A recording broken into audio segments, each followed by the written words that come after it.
It is a not real geographic place. It includes Essex, Union, it's going to include Morris County. They're amalgamating with others. It's kind of not the most northern part of New Jersey, the next tier down. What's the total population Jews there? Approximately. It's a big Jewish area. It's very big, it's dense. Toronto is actually probably the largest. The thing that it doesn't have is, that Toronto has, is it doesn't have downtown. It's all suburban.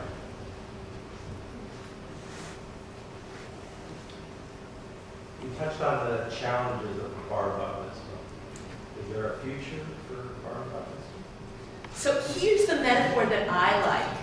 What if bar mitzvah was comparable? I grew up in Texas. I got my driver's license, my full driver's license at age 14. What if bar mitzvah was comparable to giving kids the keys to the car as Jewish adults? With restraints like, not driving at night, only having a certain number of people in the car with adults, etc. But what if it was really a milestone as opposed to a terminus? So I can speak from my own congregation where we're not doing perfectly, but we have 90 kids in our congregational Hebrew High that is not totally intensive, but more intensive than most. And they stay all the way through 12th grade. Why? Because in 3rd grade, during the Kabbalah, I think, because in 3rd grade, during the Kabbalah Siddur program, it also is the graduation for the 12th graders. And the 25 or 30 12th graders are up on the bima. They are the role models. They are the ones who the kids see, who are the rock stars, who are the idols. And the families, the parents, more than the kids, understand that, you might have signed on thinking that Bar Mitzvah, you had the kids in school for Bar Mitzvah, but no. These stars are what you're aspiring for. And it's changed the culture. I will say that we've been in the community for 36 years. And it didn't happen overnight. And also, a lot of it is about the relationship, about all of those 4 factors that we talked about being learner-centric, about life-centric, etc. And so, but we have to work as a community, because if that doesn't become the norm for the community as a whole, it'll be an uphill battle for any particular entity. If bar mitzvah is to become the pinnacle of what, or one of the pinnacles that we're striving for, not the only pinnacle, but it's a celebration. It's a milestone. A milestone. I haven't heard much, and hopefully through this process we will hear, is what is the work that is going to be done with the congregations, because that's where the real problem is. Not with, we're all sitting here because we're willing to be a part of this and be innovative and learn, but our congregations are not. And So a lot of our schools are connected to congregations, and a lot aren't. And we obviously have to find a way for the congregations that aren't to connect with congregations. But where are we going with that? So that's why in the EOI, it says who's going to be the lead person. It's the liaison. The anticipation is, and we will help you build a leadership cadre around the educational leader. It's got to be a team sport within the congregation, and they have to come to understand and embrace this. I will tell you, again, I don't know how many rabbis there are in the room. I know this is a little controversial, speaking as the wife of a rabbi. With great love and respect, it's going to be the volunteers and the parents who are going to get this first. And that we have to help them get it, and they will help the leaders get it. And that's what we have to do. That's a big part of this work. It is culture changing. It's not only about the program. The program is the vehicle to culture change. Yes, it's a big thing. And it's not going to happen overnight. I'm going to tell you it's not. But you know what? We lost Shah, really. Really. We can wait and we can spend another several decades bemoaning the fact that the percentage goes down from 50 to 40 to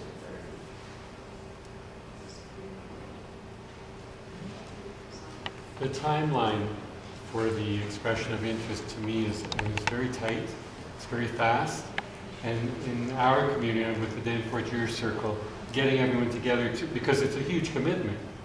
And to make that decision in such a short time is a challenge. I mean, we could submit it and then, but I don't know if we submit it and then pull out later, I don't know if that's going to be helpful to us or to you. So I don't know if the timeline could be tweaked somewhat, but it seems it's awfully fast. And especially in our community, it's not like we have an actual building, a shul where we congregate. It's, you know, it's a big issue to get us together, and it's a big commitment. So I'd like to be able to give it the time that it deserves, but the 22nd for us, I think, is much too fast.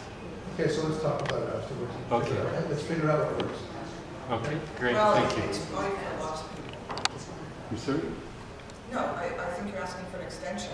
I think it's not just, can we consider it as the whole group? Well, I think that we need to move forward. Advantage of deadlines is that it helps to focus the mind and get things done. I understand that, it's just, it doesn't seem Fair enough. doable. You know, I think that it's what we're asking for in terms of what's actually being written is not intended to be an onerous bit of work itself. It's not like we're asking you to pull together, you know, a lot of background information and so on and so forth. So I recognize the issue for you is the communication within your. And the commitment, I mean, it is a huge decision, and the writing of the three things is not an issue. Yeah. The issue is a discussion that leads to that, to getting to that. And that's what I think is more the issue But for part of us. the things we want to know is your preparedness for taking this on. The other thing is that, you know, we'll counsel and with Ed and Sherry and Natalie, but we should be thinking that the truth of the matter is that the discovery phase can go on without the coalition being totally tied up.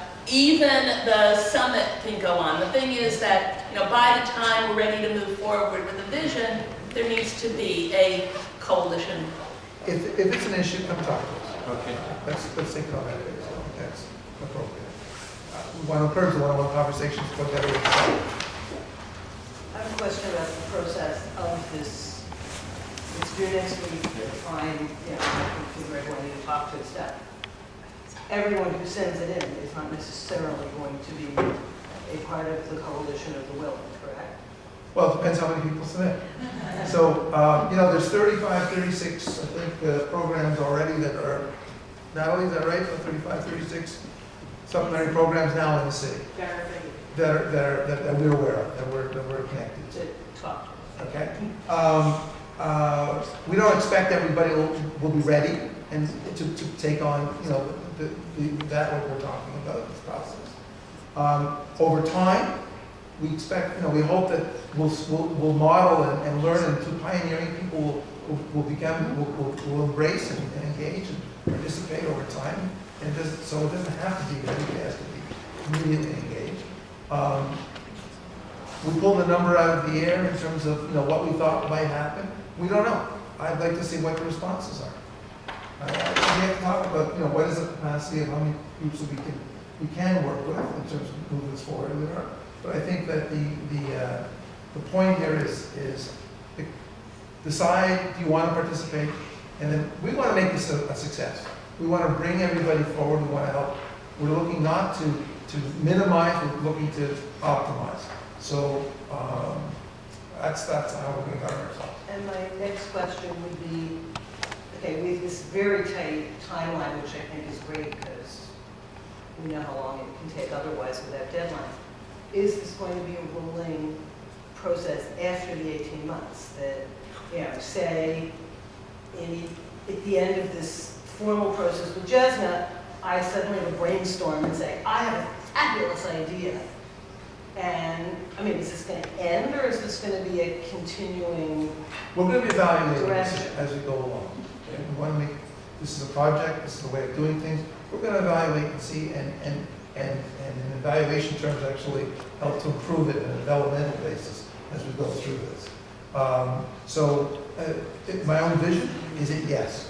The answer is yes, that we would see this starts becoming more of a norm. We end up creating, for lack of a better word, a bandwagon effect here. And we see really successful new enhancements and excitements, and people want to get engaged, want to join in, and we want to encourage that.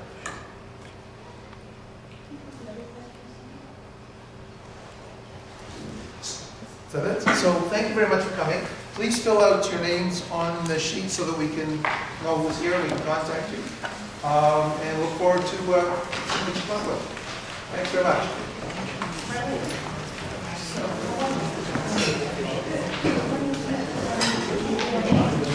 I will for sure. So I'll tell her that she'll be so excited that I saw it.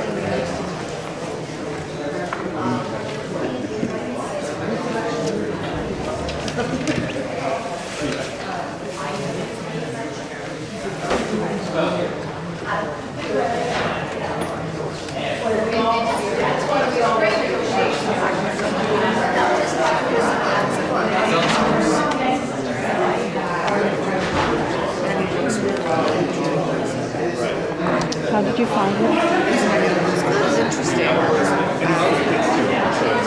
a lot of competition. Like, it's amazing how many people are here. So it's hard to tell. Is everybody going to apply? Or is it just listening? It's not competition, it's college. No, for sure. Yeah. No, but I'm saying just to even get into the coalition, there's a lot of different people who are here for different reasons. Yeah. It's exciting. Since everybody will be out on different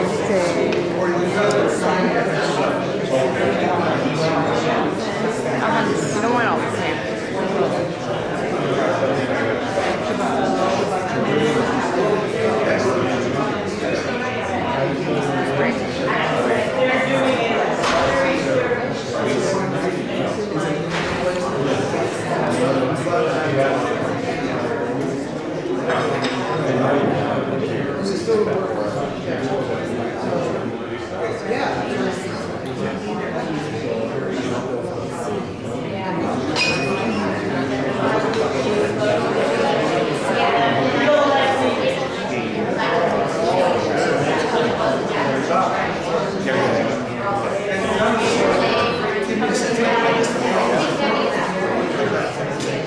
Our process is